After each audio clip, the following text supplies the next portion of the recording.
بسم الله الرحمن الرحيم. يا أيها الذين آمنوا كونوا قوامين بالقسط. O you who believe, stand firmly to establish justice. Chapter 4, Ayah 135. The 8 minutes and 47 seconds that we began this program with in silence were representative of the long and agonizing final moments of George Floyd. And certainly that video that we witnessed before our eyes sparked outrage in our hearts. To see such brutal scenes take place right in front of us.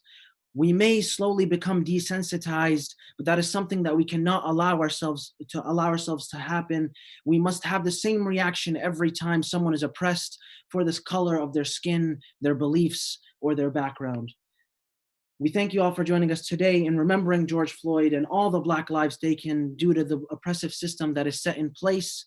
I would like to first off acknowledge that the land that we are on is the unceded traditional territory of the Katsi, Semyamu, Kwantlen, and other Coast Salish peoples. And inshallah, we'll begin with the recitation of the Holy Quran by my brother Mustafa Jum'ah. So I'll welcome him with a salawat. Allahumma salli ala Muhammad wa ali. محمد وعلى محمد. السلام عليكم سيد مهدي، شلونك؟ Alaikum assalam wa rahmatullah, Habibi brother Mustafa. Alhamdulillah. Great to see you. Habibi, thank you so much. You can begin with your recitation. All right, إن شاء الله. أعوذ بالله من الشيطان الرجيم. بسم الله الرحمن الرحيم. سبح اسم ربك الأعلى الذي خلق فسوى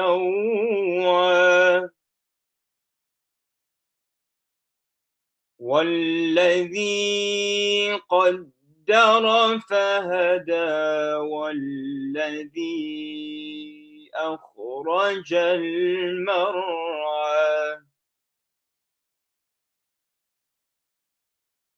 فجعله غثاء أحوى سنقرئك فلا تنسى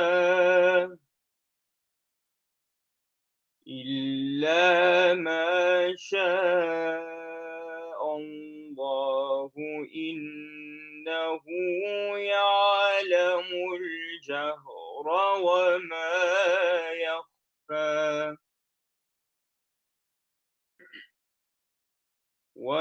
ونيسرك لليسرى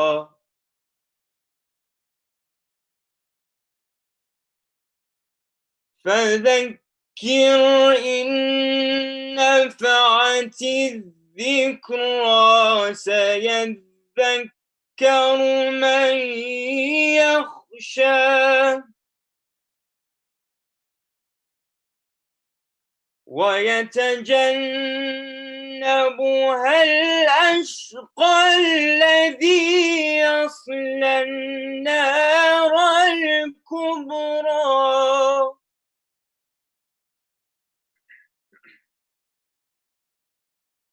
ثم لا يموت فيها ولا يحيا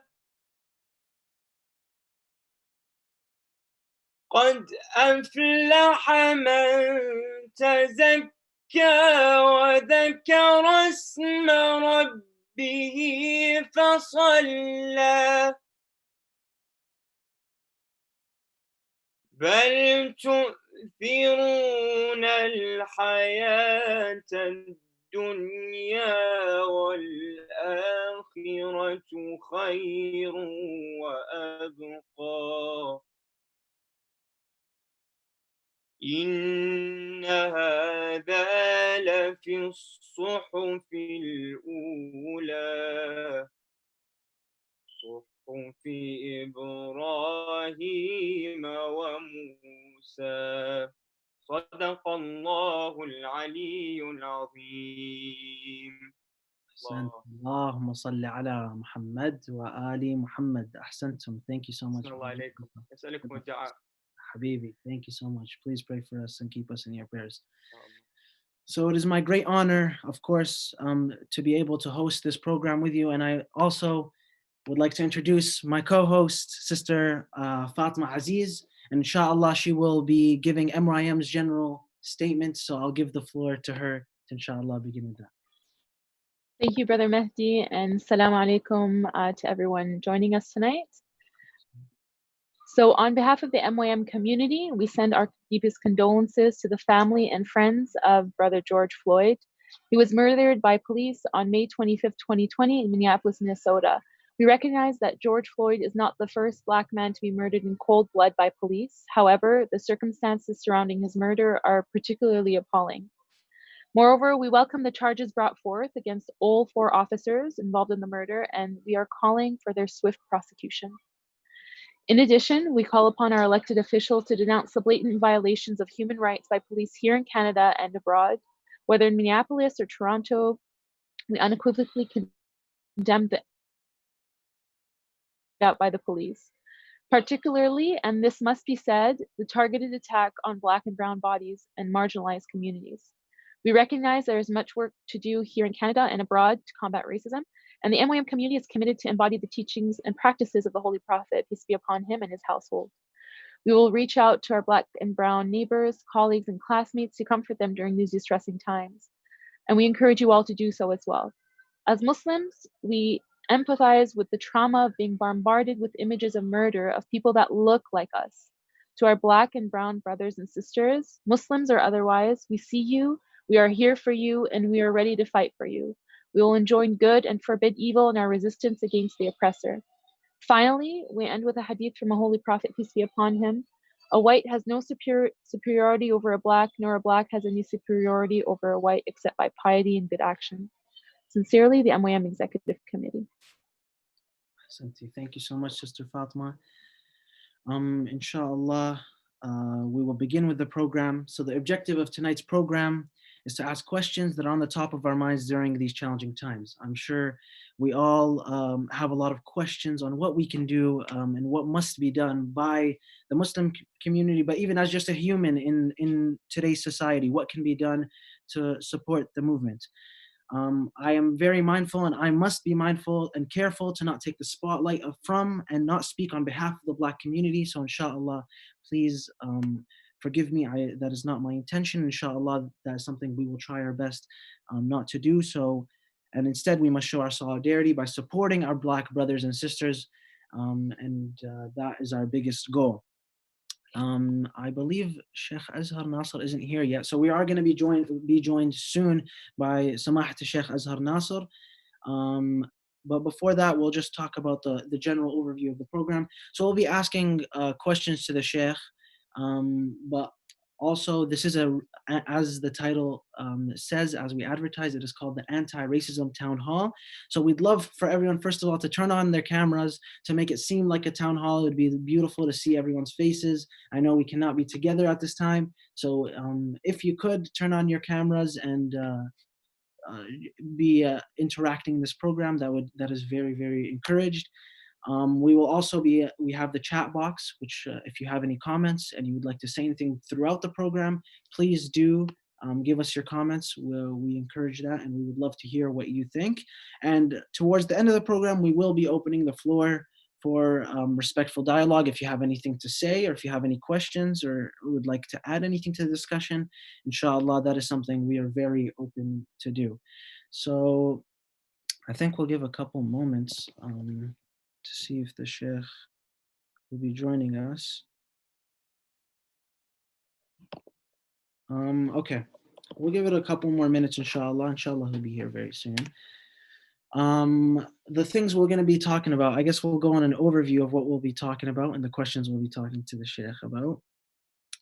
So we'll first of all talk about what racism is and what it looks like.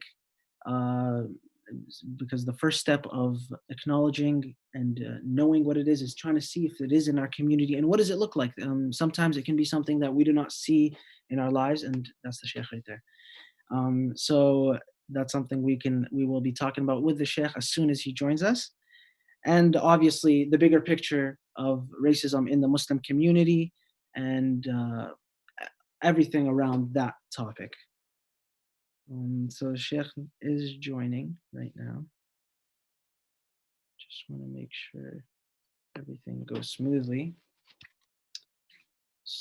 And we apologize for the long wait. Inshallah, you can bear with us.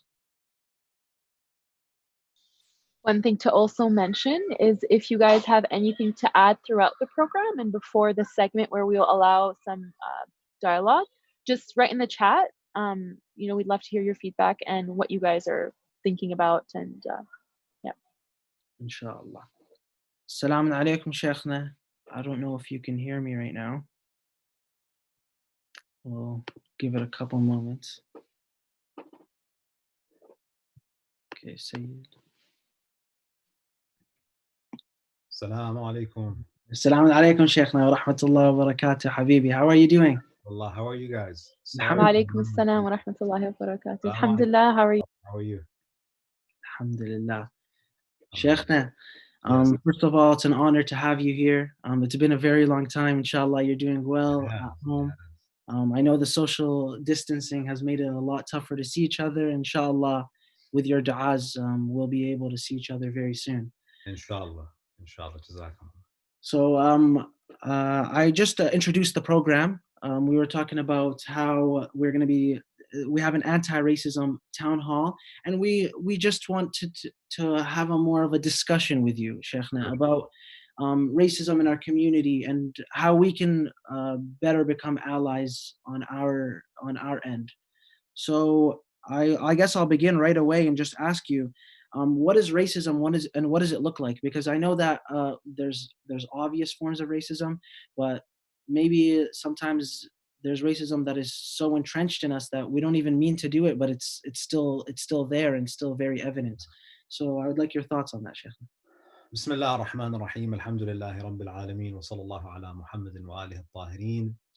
I'd like to thank all of you guys for your gracious invitation, and it's a very timely discussion. And you know, before we get into the definition of racism, you know, there's a word that's embedded in the term racism that we have to define, and that is race. You know, before we define racism, we have to have an understanding of what race means.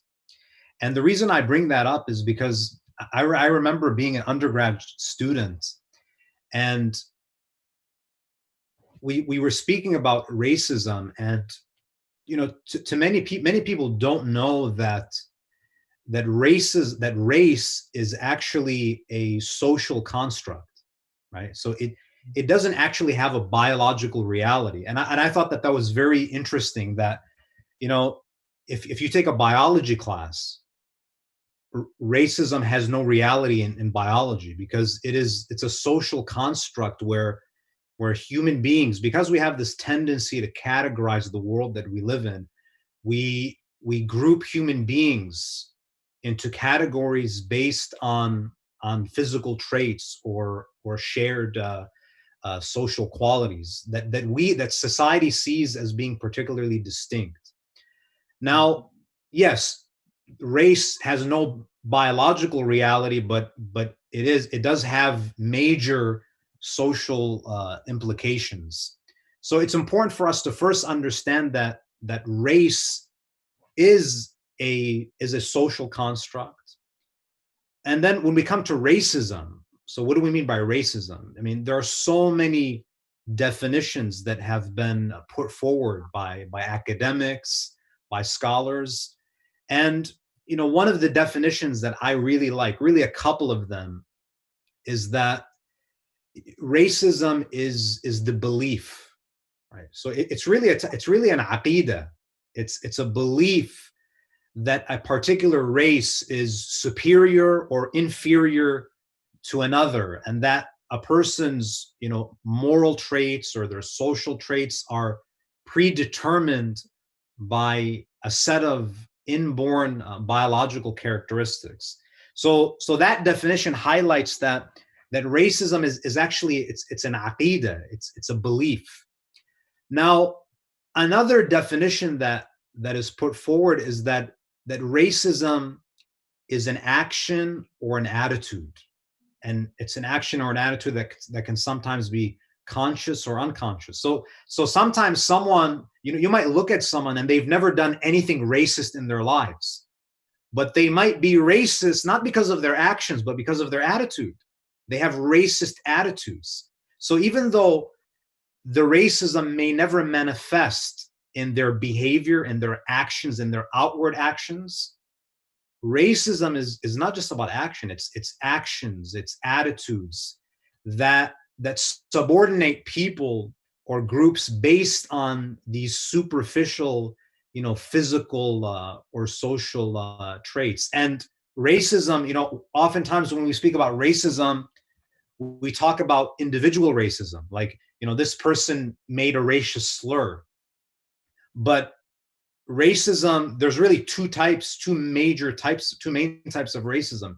You have individual racism, which happens, through, one-on-one interactions. And then you have, what I think is even more significant and more dangerous, and that is systemic racism, institutional racism.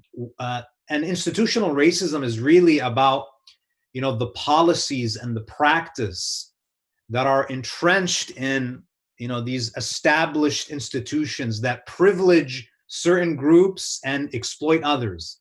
So, for example, when you think about institutional racism, think about, how, certain groups of people have better access to education than others.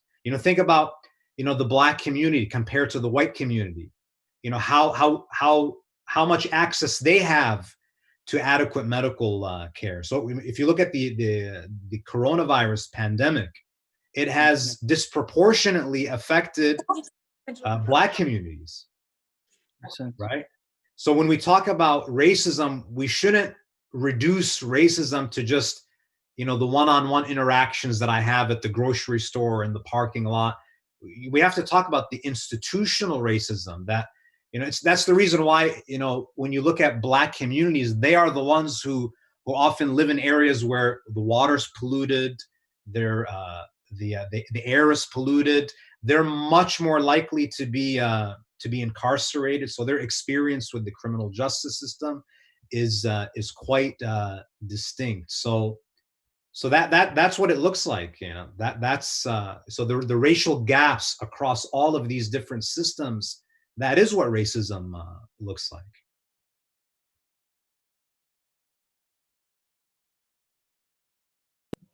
Ahsan, thank you so much, Sheikh. So the next question, I guess I'll pull from the previous answer of yours. And when we say, is racism a problem within the Muslim community?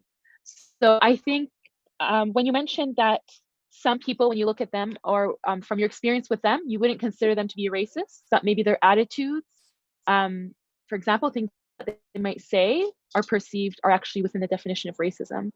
And so often we claim that we aren't racist, but is this actually the case?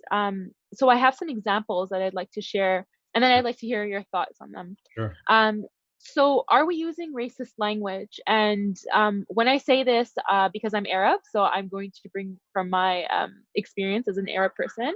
And so the use of terms like abid or abid for people of color, so Black people specifically, which translates to slave. So please, just shed some light on that. So the question of does racism exist in the Muslim community? I think racism exists in all communities. I mean, it's kind of like asking, does crime exist in this community? I mean, unfortunately, racism is pervasive. It exists in all communities, unfortunately, and the Muslim community is not immune. I mean, I can tell you from my personal experience and growing up, coming from a Middle Eastern background, we have, people in our community, unfortunately, that use labels like abid, like, for example, in the Iraqi culture, they say Abu Samra. These are racial slurs, and that is indicative of racism in our community, in our language, and even as I said, racism, it's not just about action, it's about attitude.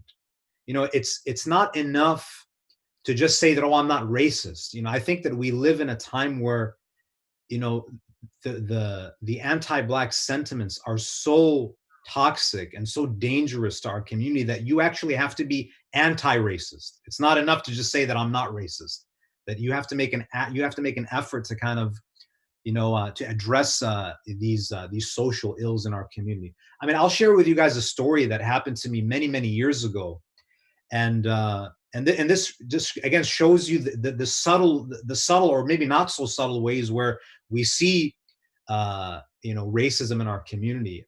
I remember that many years ago we had a sheikh, a Black sheikh, who came to a community, and I happened to be at this community, and it was the time of prayer, and I asked the sheikh to lead Salatul Jama'ah, and he was fluent in Arabic. He was able to recite, and so there were no issues with pronunciation or anything like that. So he led the prayer, and I noticed that a lot of community members didn't pray behind him, and the justification that they gave was that, oh, you know, we didn't feel that he could pronounce the Quranic verses correctly. Now, the reason why that's an excuse, and that's complete BS, you know, excuse my language. The reason why is because if it was someone else, you know, say, you know, we have some Iranian scholars who are not able to recite properly, but no one ever talks about pronunciation when it's an Iranian or when it's someone from Pakistan or India. But when it's a Black scholar, all of a sudden everyone wants to observe the laws of tajweed. So these are some of the ways where we see that, where just from my own experience, and it was appalling to see, you know, people that you thought were devout, were religious, and you see that just that racist, discriminatory behavior. And it existed during the time of the Prophet, you know. So if it existed in the time of the Prophet in his community with that type of leadership, you can imagine only how difficult it's going to be for the rest of us to uproot, you know, that type of rhetoric and that type of language. I mean, if you look at the example of Bilal, you know, there was one occasion where Bilal wanted to sit close to the Prophet's pulpit during a sermon, and another companion entered the gathering, the majlis, and he looked at Bilal and said to him, "Qum ya ibn as-Sawda," you know, move, O son of the Black woman, which was, you know, considered a derogatory, a very condescending way of speaking to someone. And the Prophet sallallahu alaihi wasallam, and Bilal complained to the Prophet that this person came to me and used, you know, this type of language, this discriminatory language, and the Prophet addressed the problem. He spoke to that companion and said to him that, you know, it seems like the stain of Jahiliyyah is still in your heart. So we would be completely delusional to claim that racism doesn't exist in the Muslim community. You know, I was talking to a sheikh a little while ago, and we were the discussion was about, you know, marriage, and inshallah we'll get to this. Maybe I'll mention this when we talk about interracial marriages. So I'll just defer to that time, inshallah. Okay, ahsantum, Sheikh. Thank you. So I guess we'll move to the next question about interracial marriages, and we want to see the Islamic perspective on interracial marriages. Is it something we should encourage, and how do we facilitate something like that? And in general, is that something encouraged in Islam? Does Islam encourage interracial marriages?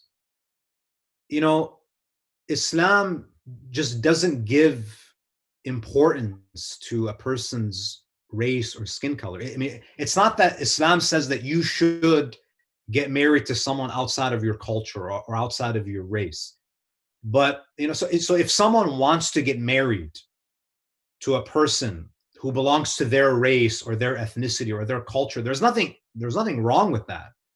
But to you know, to reject, for example, a suitor who comes and asks for your daughter's hand, and this person is a pious person, they're a person of, they're morally upright, and your daughter is interested, and that person is interested, to deny someone, to reject a proposal on the basis of race is absolutely un-Islamic. And in some cases, the father, who is the wali, could lose that position as the guardian, meaning that his authority would be overridden if that's the only reason he's preventing the marriage from taking place.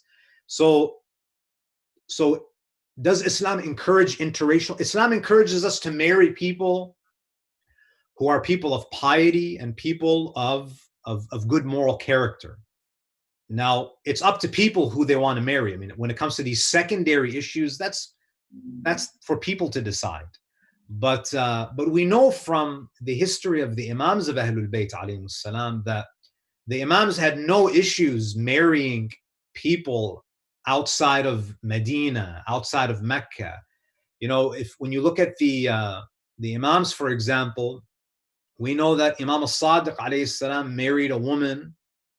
He had Hamida, the mother of Imam al-Kadhim alayhi salam was from North Africa. The mother of Imam al-Rida alayhi salam. So again, these are interracial marriages within the Ahlul Bayt. Imam al-Rida's mother, Taktum or Najma from North Africa. Imam al-Jawad alayhi salam, his mother, Sabika or Khuzayran, she was also from North Africa. And in fact, many of the Imams of Ahlul Bayt, especially Imam al-Jawad and Imam al-Kadhim, they were known for having a dark skin complexion. So many of the Imams of Ahlul Bayt were born out of interracial relationships. So I think the question is flawed. That it's not. You can't say that Islam encourages interracial marriage. Islam just encourages us to marry people who are righteous, who are pious. All of the other, requirements are considered to be secondary, and they just don't have the same priority. Ahsant. Thank you, Sheikh. Sister Fatima, do you want to go to the next question? Sure. So the next question is, does racism only impact the Black community? As in, is it the duty of non-Black Muslims to mobilize against racism and white supremacy? Or is it just their problem, it's not ours? When on social media, when you look at these protests, you see the Black Lives Matter slogans, right? One of the things that I find really personally, I find it offensive, is that you see this kind of reactionary response to the Black Lives Matter movement, and that is what all lives matter, right? Oftentimes when someone puts up the hashtag Black Lives Matter, the response from others is that, oh, all lives matter. And the reason why, that's one thing I wanted to address, and the reason why that is now no one is denying that all lives matter. That's a true statement. As Muslims, we should care about human suffering, irrespective of race, of ethnicity, of socioeconomic status. We care about the marginalized. We have to stand for the oppressed, for the exploited. But saying all lives matter is offensive, and it's insensitive, because it undermines the suffering of Black communities, because they are disproportionately affected by the institutional racism that we mentioned earlier. So to say that all lives matter, yeah, all lives matter, but no one is saying that only Black lives matter for you to respond by saying all lives matter. We say Black lives matter because we have empirical data, empirical evidence that shows that they are disproportionately affected. So it undermines the plight of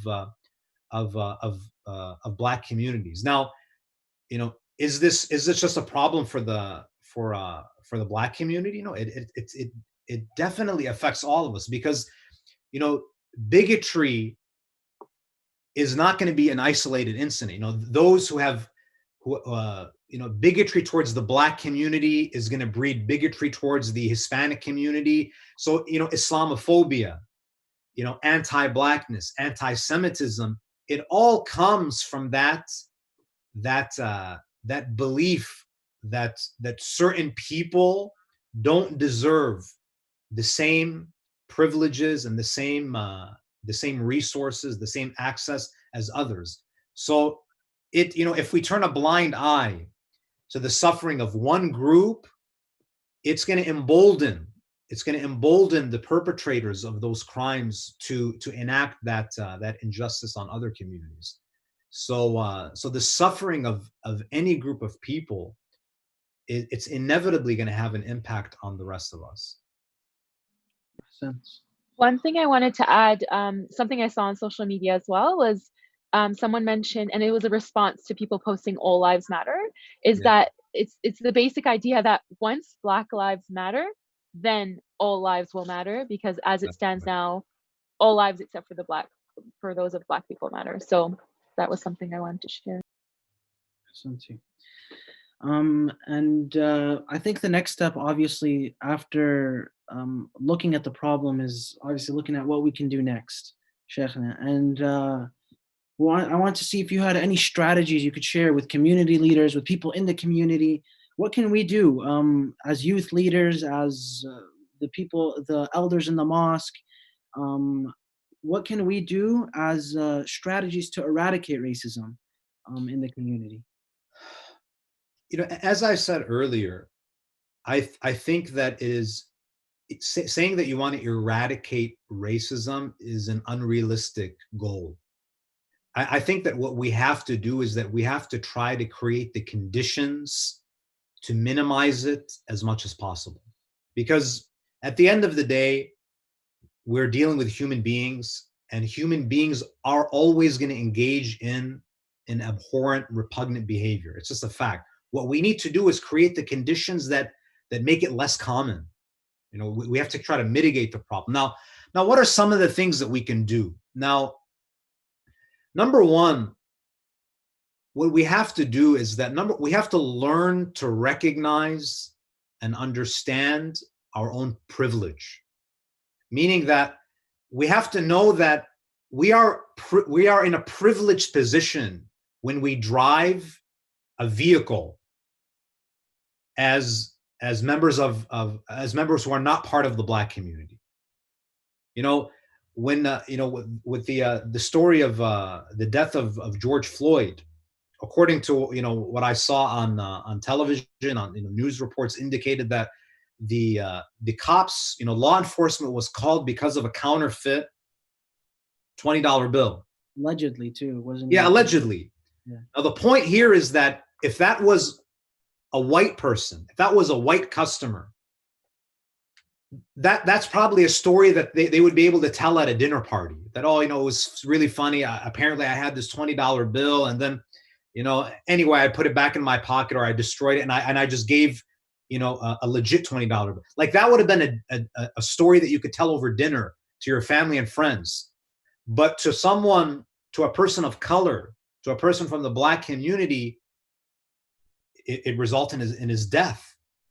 So we have to learn, number one, to recognize and acknowledge our privilege.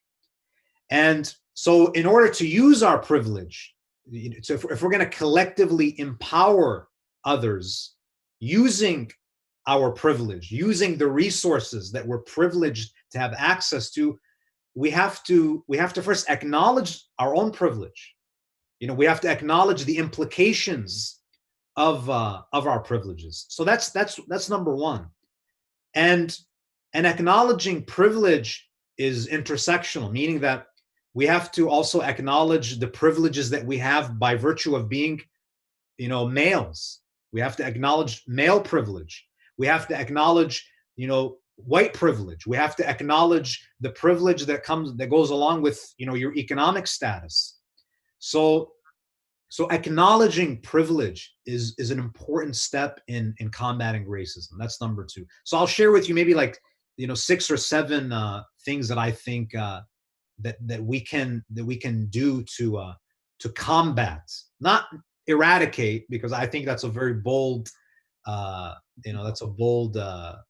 goal, but to minimize it, to address it, to combat it. So that's number 1. Number 2, we have to be very introspective, meaning that we have to examine our own biases and our own prejudices, and we have to ask, like, so for example, if I don't like Asians, I don't like Afghanis, or I don't like Black people, I have to really ask myself, like, where is this coming from? Ask yourself, like, what type of neighborhood did you grow up in? What type of language did your parents, did your cousins use? Why do you have these biases towards certain groups of people?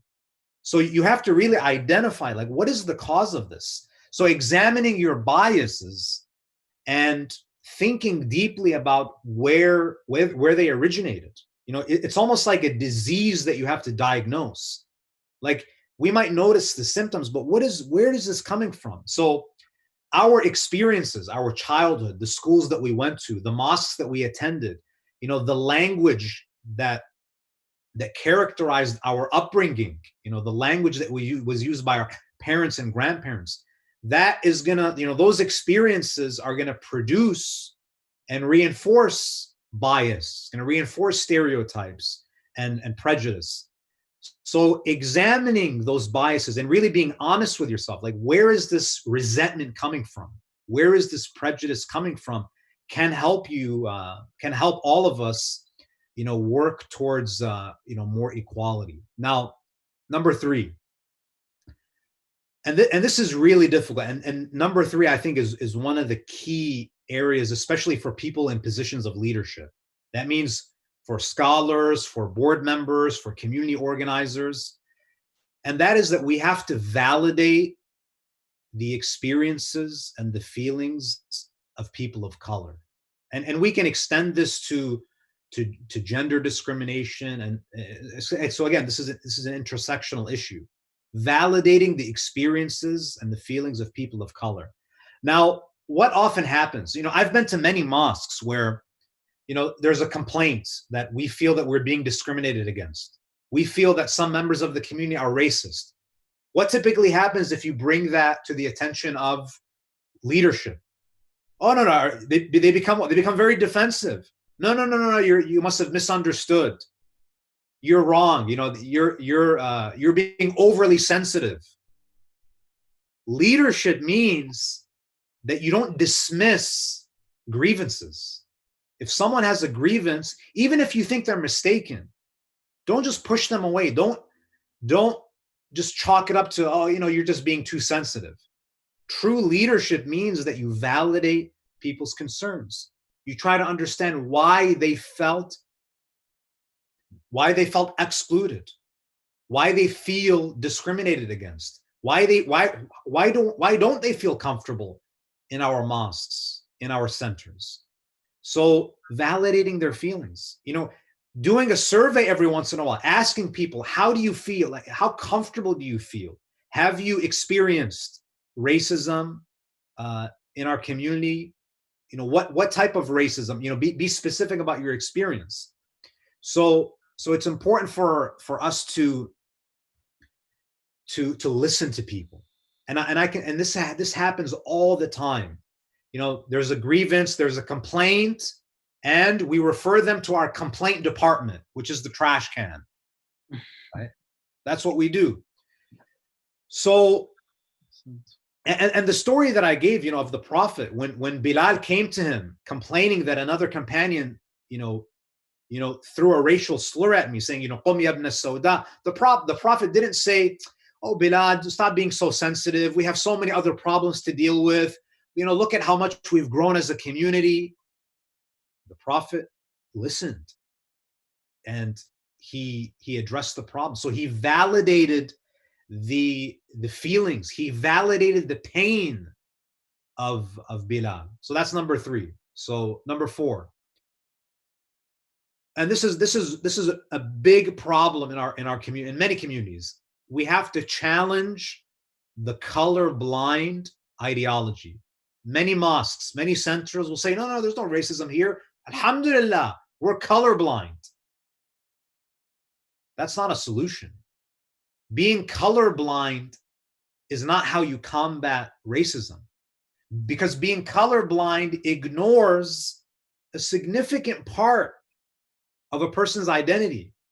So you can't say, oh, race is a social construct. It's not real.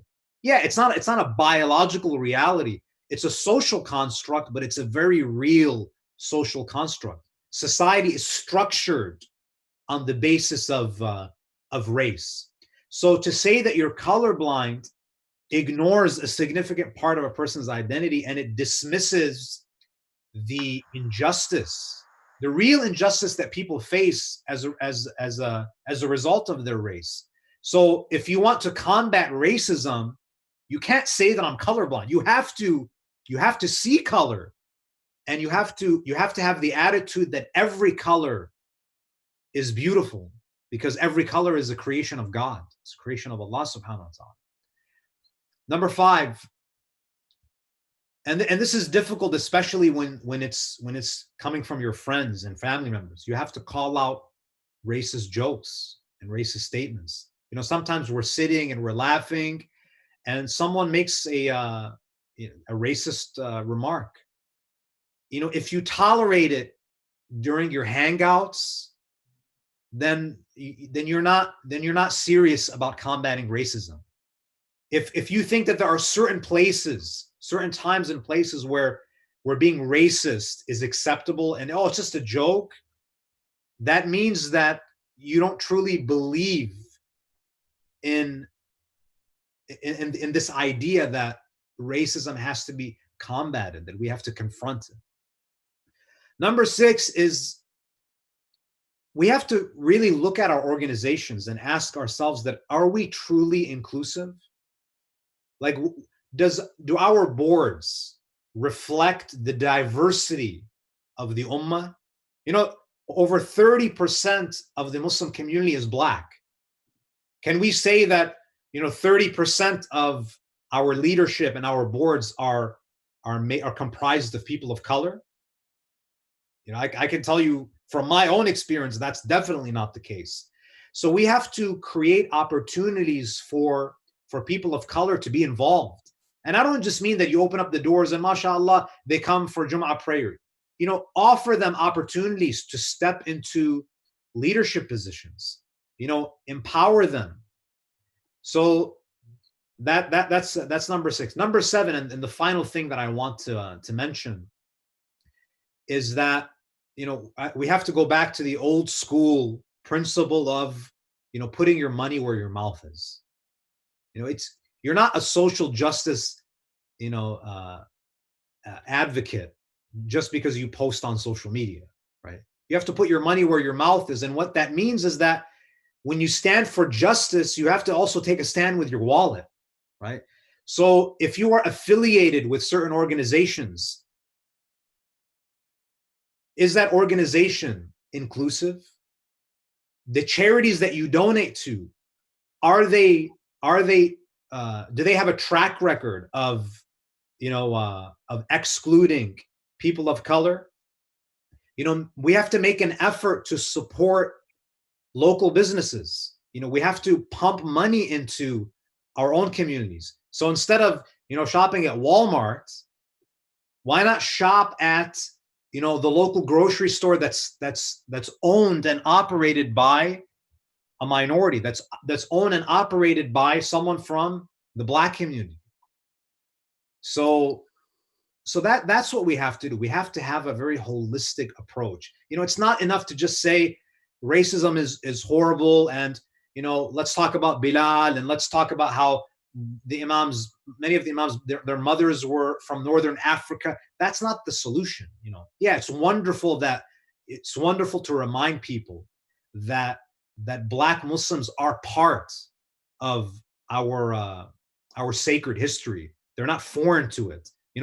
oftentimes, you see, a black Muslim come to a center, and people just assume that, oh, this person must be a convert, as if a black person cannot be born into Islam. We need to read about the biographies of African slaves in America who were fasting in the month of Ramadan, and who were, working on plantations, and who would pray Salatul Layl. They would do tahajjud after working in the fields for 15 hours. Yeah. Black Muslims are part of this tradition. They built this religion. So to look at them as newcomers to Islam is grossly ignorant. So I think that these are some of the things that we need to do to combat racism. And there's a lot of work to do. And I think that we have to reach out to members of the Black community and ask them, how can we help you? Instead of deciding for them what needs to happen, we have to listen. I think we do a lot of talking. I think it's time for us to listen and listen to what they have to say about Black empowerment, about how to combat racism, because they're the ones who are really under the fire. We, in many cases, we're just spectators, and therefore I think that we have to have the humility to be listeners instead of just talkers. Thank you so much. I just wanted to just mention one thing, Mehdi. So because there was just a topic that I also wanted to bring up and I didn't earlier. So Smaht Sheikh, I think you touched on a few topics here as well. And by the way, I've written down the 7 steps that Smaht Sheikh shared, so it's in the chat for anyone that's interested. When you talk about, when you're in your social circles and you're in your comfortable zone, and people start, for example, saying racial slurs, like derogatory terms, so it's not just enough just being non-racist. We have to actively be anti-racist. And I think you mentioned that, you brought that. And I just want to share that with the youth that are with us tonight and make sure that, this is the least that we can do. And I think that by doing so, inshallah, we'll do justice to what you've mentioned, inshallah. And if I could just add, I know that it's really awkward to call out your friends. We don't like confrontation. And, we like to think the best of our friends. And, even if they make a racist comment, we say, no, but they don't mean it that way. But, if your friend makes a racist comment and say you're not close enough to tell them, or you don't want to, create, an ugly confrontation and tell them stop being racist, maybe ask them, like, what do you mean by that joke? Just for them to explain and maybe realize that, yeah, that was a pretty inappropriate joke. Sometimes you have to have people think out loud. Like, so if they make a racist joke, instead of just, condemning them publicly, because that's really uncomfortable for many people. So if you don't want to do that, maybe if they make a racist joke, just be like, what do you mean by that? Like, why do you think that's, like, what's funny about that? Explain what's funny about that. And I think when you put them on the spot like that, when you ask them to explain why that joke is funny, it might even reveal to them, to the person who's saying to the joke, that, wow, that is, when you're questioned about why you think that's funny, that kind of reveals, why that joke is problematic to the person who's saying the joke, in some cases. Thank you so much, Sheikhna. Before we go to the last question that we have prepared, I'd like to let everyone in the room know that we are welcoming questions. So please, if you have any questions, either we'll welcome them by your voice, if you would like to unmute yourself at the end, or write them in the chat, and inshallah, we would be more than glad to address your questions. And I know Sister Fatima is going to go along with the next question, inshallah. Sure. So is it our Islamic duty to be an activist and to call out oppression? And can sitting on the sidelines be justified? This is essentially a question about nahy anil munkar, right? Racism is an evil. It's something that it's a form of munkar. Now, of course, we know that nahy anil munkar has different levels. Now, there are some, when it comes to forbidding evil, there are certain degrees of forbidding evil that is wajib aini, that it's an obligation upon every single individual, meaning that if any individual fails to meet this level of nahi anil munkar, they commit a sin.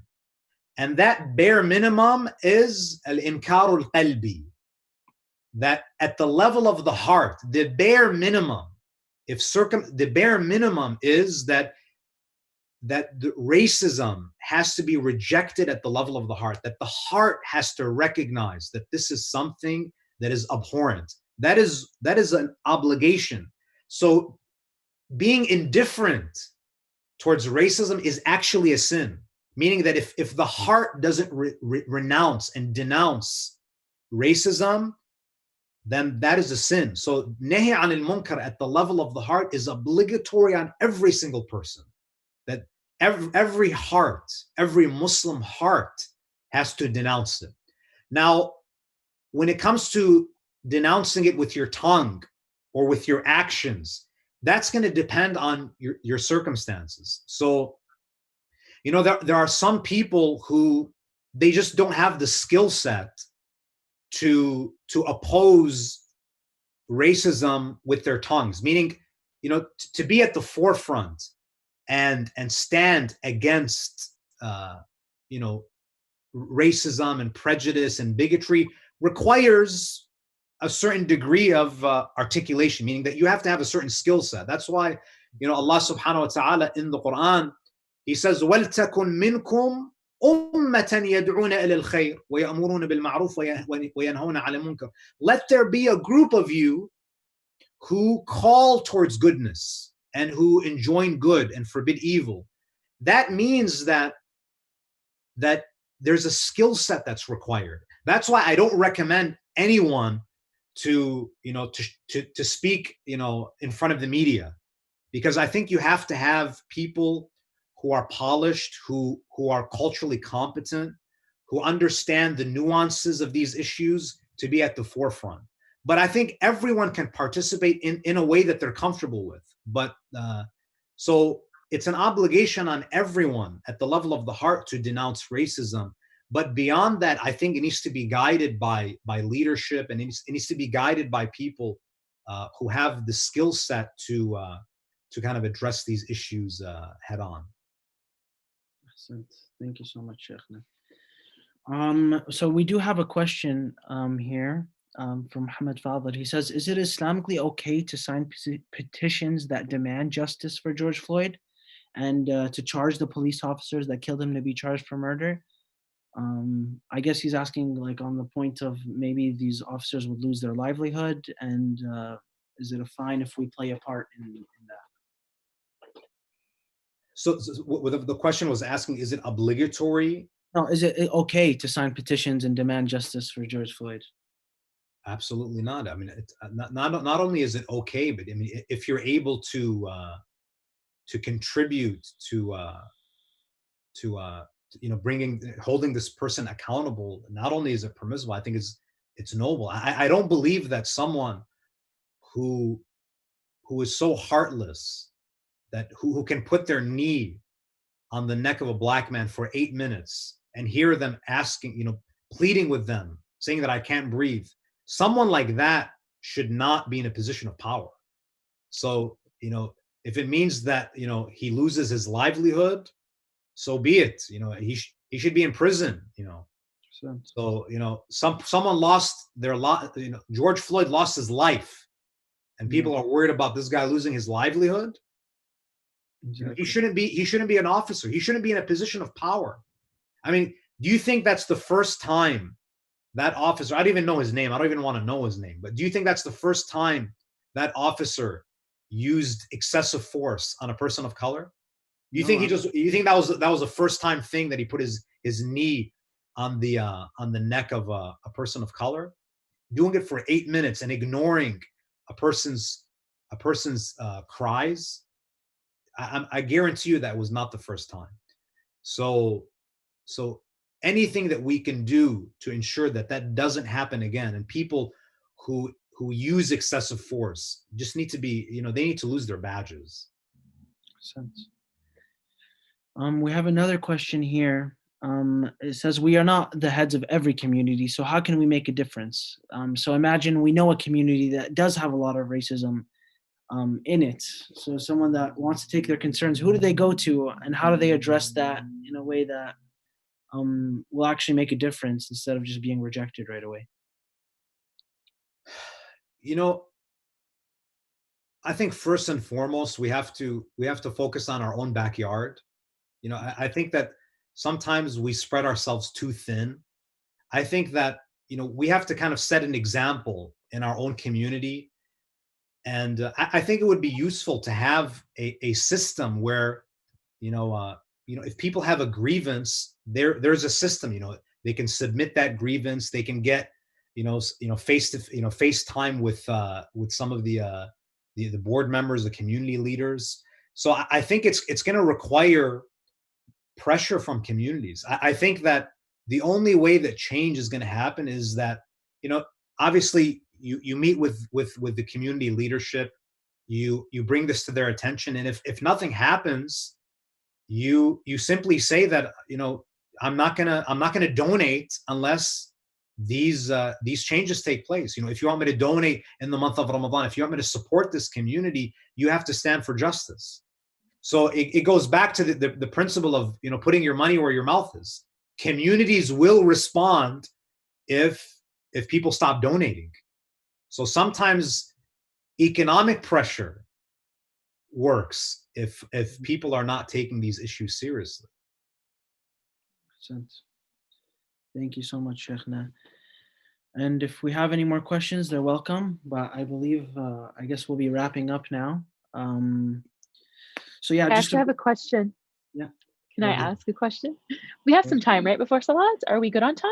Yeah, we're good. We're good on time. Okay.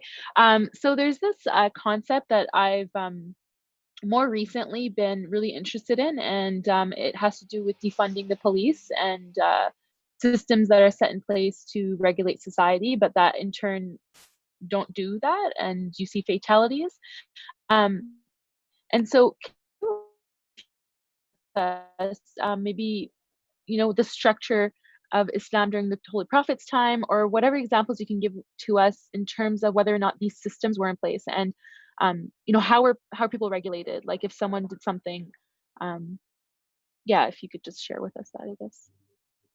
When it comes to policing, especially in the US, I'm not sure about Canada, but I assume that it might have a similar history. The reason why policing is so intimately tied to racism and anti-Black sentiment is because the police, law enforcement, historically began as slave patrolling. So that's how it began. So this institution was born out of slavery, meaning that law enforcement, in the US, during, their job was to patrol and to catch runaway slaves. Now, so you can imagine, so this is an institution that is built and that originated from the subjugation of people of color, of Black communities. Now, so policing is a relatively new phenomenon. Even in the West. Now, during the time of the Prophet, there really wasn't a police force.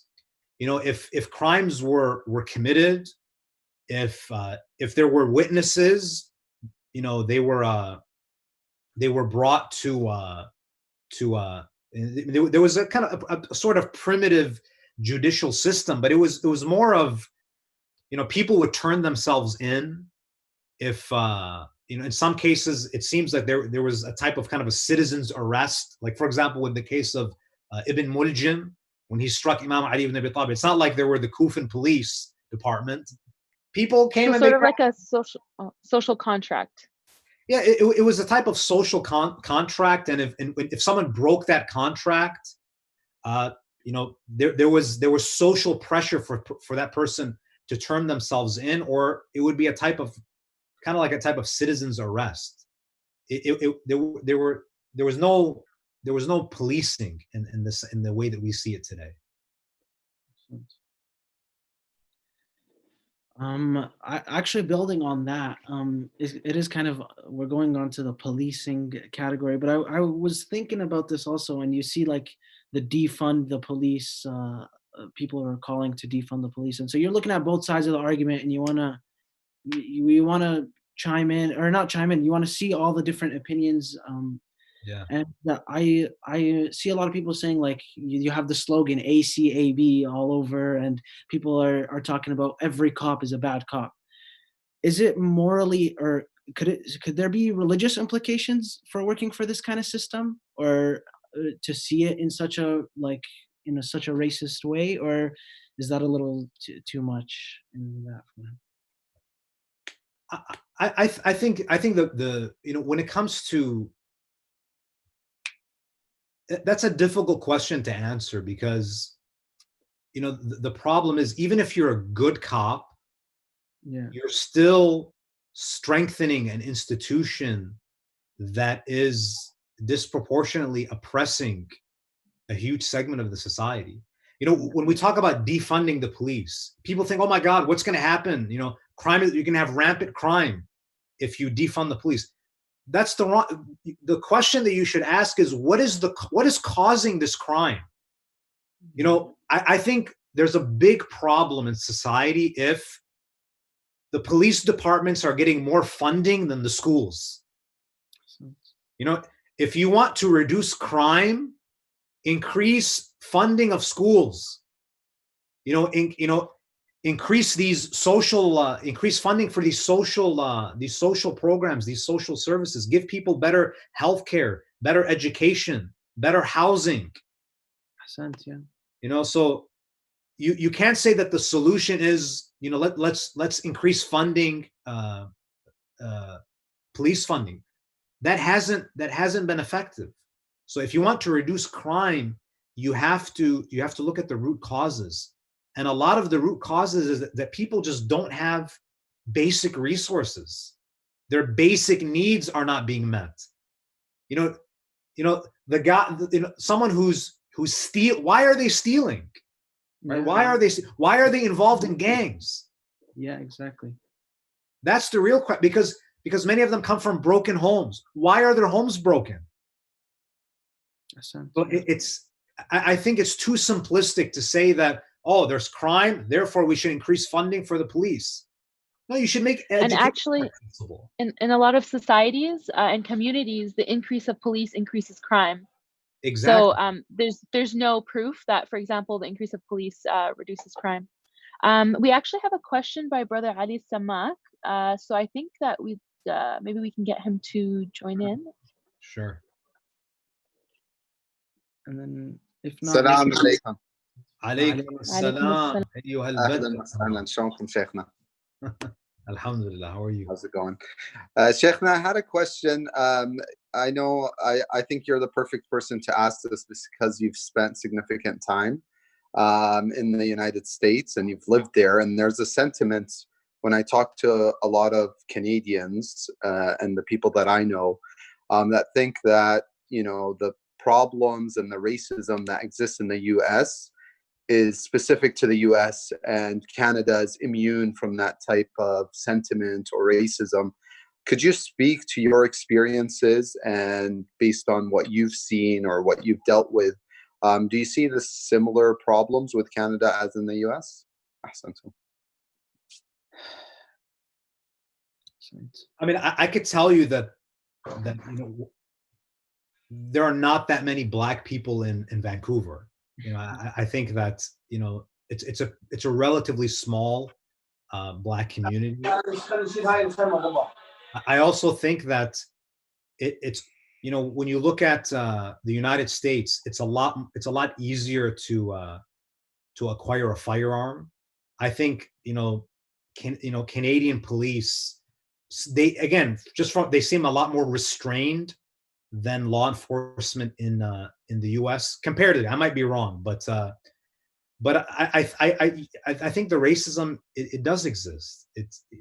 I see it, and I think it would be foolish and naive to say that Canada is totally different. I think that I think the data would probably suggest that that people of color are also disproportionately affected, even in the most the most progressive cities in Canada. So comparatively, I mean, I think the U.S. is it's much more racially charged in the U.S., but that doesn't mean that Canada is paradise. I think that there are still problems, but I think that I think it is worse in the U.S. But I think there are a lot of issues here in Canada as well. Makes sense. Ahsan, thank you.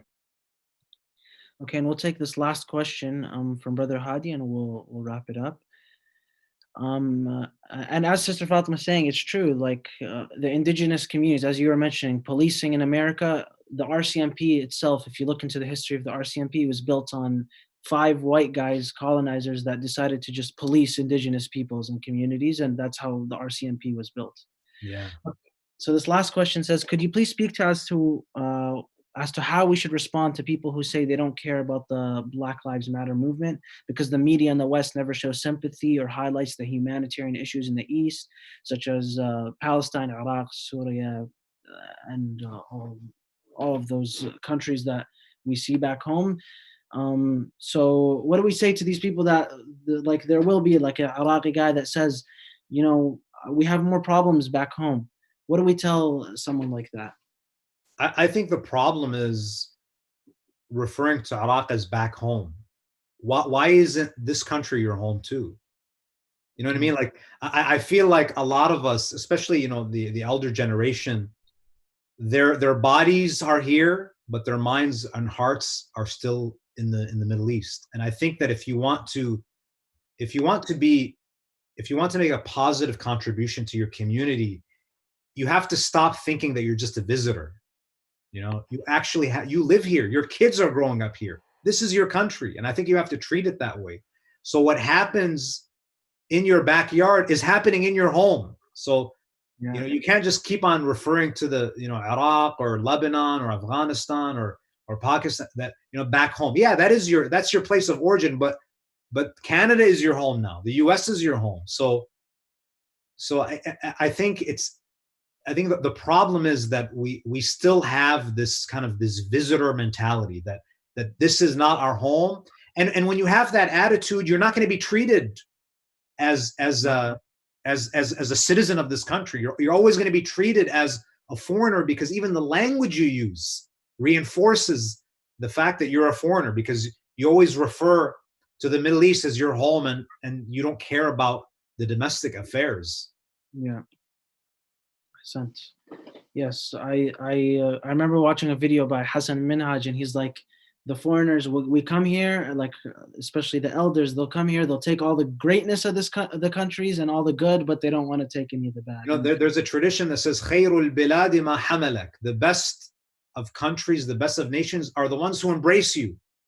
Exactly. You live here, right? I mean, this country embraced you, and therefore I think that it's part of your social contract is to give back and make positive contributions. So we shouldn't have this mentality that I'm just going to use this country and I'm going to go back to my home. Yeah.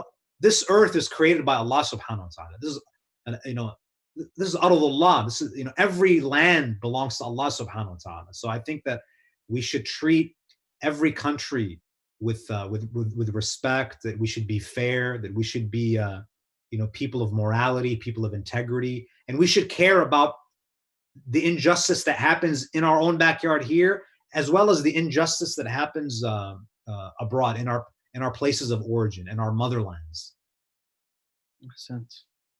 Thank you so much, Sheikhna. And that's it for the questions. So inshallah, we'll be wrapping it up, and Sister Fatima Aziz will end the program.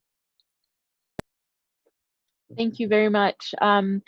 Sister Sama shared a sort of, I would say, like a information pamphlet about some numbers and some statistics in Canada. So I encourage you guys all to take a look at that. That we're not so safe here, and that as Mehdi and Sister Fatima mentioned, Indigenous people are amongst the most marginalized and oppressed. we thank you all for joining us.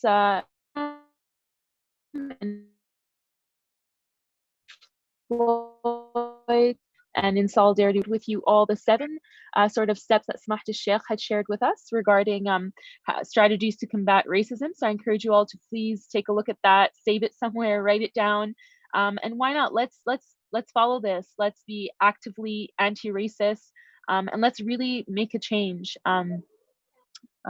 Okay, and then before we end,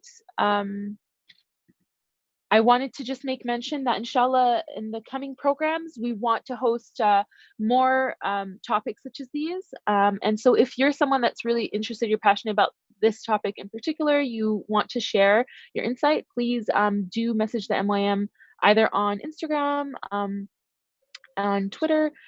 And so we'd love to hear your feedback and have you participate. Thank you so much, Smaht al-Sheikh, for being with us. It's been a very valuable lesson.